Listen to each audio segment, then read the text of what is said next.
Hello everyone and welcome to another episode of the McGonagall Boxing Podcast. Wow, what a night of boxing last night. Benn stopped Vargas in like 22 seconds last night. Incredible. When I first watched it, I just thought, this is just Vargas being washed out. Don't get me wrong, great finish from Benn, but over the hill, washed out. But the more I watch it this morning, rather than last night, the more impressed I am with Benn. His boxing is getting better and better. He's more patient. He uses his jab to set up the right hand, and he mixes that right hand up beautifully, doesn't he? He's overhand right to the head or the uppercut, and it's a devastating uppercut which he's developed in his last couple of fights, and it really knocked the bejesus out of Vargas, especially on the ropes. Uppercut, overhand right, the variety is brilliant, and the left hand jab to the head, then to the body, to the head, really sets everything up. So he's really developed his jab, and he's not just rushing in now, he's patient, he's jabbing. Then when he sees an opening, his hand speed is phenomenal. It's really improved, and he was beating Vargas. He was getting 4 punches into every Vargas he's won. It was a really good performance. And yes, Vargas, he's over the hill. I mean, he's had some really hard fights, and he took an absolute beating in his last fight against Ortiz. But he was still game. I mean, he's still got something left. And Benn just annihilated him. It was very impressive from Benn. He's improving all the time. He's growing more in confidence. And he's now starting to back his power. And I think his stoppage power is coming from not just one punch knockouts, but the variety, which is really developed.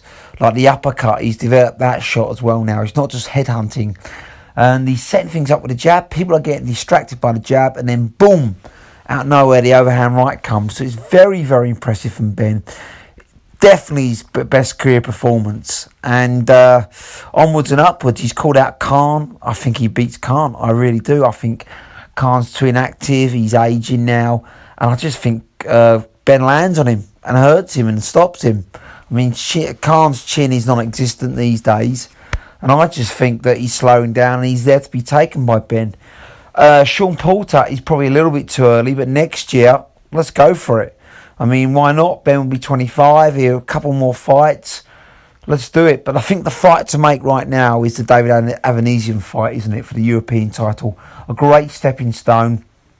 Not throwing him into the fire of the top 5 welterweights right now, which I think is still a bit too soon for Benn, but it's a great test. Avanesian top 10 in all rankings, just beating Josh Kelly. If Benn, which I think he can do, stops and beats Avanesian, then he makes a serious statement, and then he pushes on for the top 5. Don't be surprised if Benn, if he carries on, gets a world title shot in 2023, honestly. But obviously he's got to beat a big name before he does that. In a Porter or Furman, I really like. I can't see Khan wanting to go anywhere near him, or Brook going anywhere near him. I think they're going to fight each other, and that will be that. But wow, Avanesian next for Benn for sure. But what a brilliant stoppage. And I think he stops Avanesian. I think he does. I think Avanesian is susceptible to the uppercut. I think Benn's got more spite and damage in his punches than slick George Kelly did. And I think Benn stops Avanesian as well, Very impressive. And he's growing in confidence all the time. He's got his dad aura about him now, hasn't he? Where he fully believes he's going to knock you out. So he's really added to his arsenal. And his head movement's good. He's not just standing on one spot, rushing in on straight lines. He's moving, he's weaving. And he's not rushing, and he's setting his punches up. So very impressed, not just with the stoppage, but the boxing skills of Benn. Moving on now to the ladies' fight. Wow, Shannon Courtney versus Bridges. What a fight that was. I mean, Jesus. I mean, I thought Bridges was going to get stopped. I mean, because her style is all suited for Courtney. She rushes in, pressure fighter, but I didn't realise the chin on her. I mean, obviously, as well, a weightlifter, she's going to be a strong girl. But goodness me, she took some overhand rights from Courtney and pretty much at times walked Courtney down. So it was incredible. I knew she had good stamina, but I didn't think she'd be able to keep it up for 10 rounds.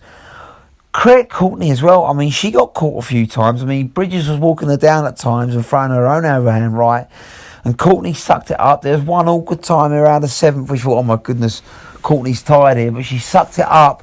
What heart and will from both women. Clash of styles. Both like to pressure the other fighter. Both like to throw that right hand. But wow, what a fight. I think both of them need to work on defence. I mean, they both got caught a lot. And I think, fighting the elite, you can't get hit that many times. Look at Bridges' eyes. And Courtney was marked up as well. So they both got to work on. But they're still new, aren't they? They've only fought 6 and 5 times each in the pro ranks. So they're babies really in the pro ranks. So they get better and better. But, I mean, it was a phenomenal fight. What heart from Bridges to carry on with that eye, especially after 7 rounds. Incredible heart. And women's boxing is on the up and up and up. And that was a brilliant showcase. New WBA bantamweight champion, another UK champion. Congratulations, Shannon Courtney. I think she's going to fight Rachel Ball next, and I think she'll beat her now.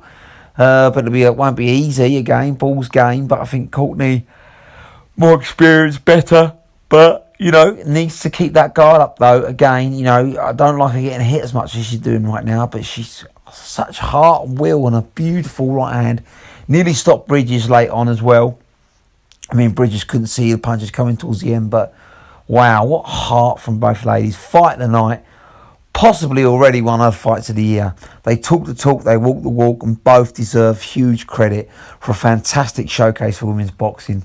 So, yeah, I think they'll both come again. I think Bridges obviously will need to take a good 4 or 5 months out to heal that eye, but it should come again. Herman will certainly use her again. And I think don't be surprised if she gets a world title again, because she's going to be a tough cookie to beat for anyone. As for Benn, what a performance.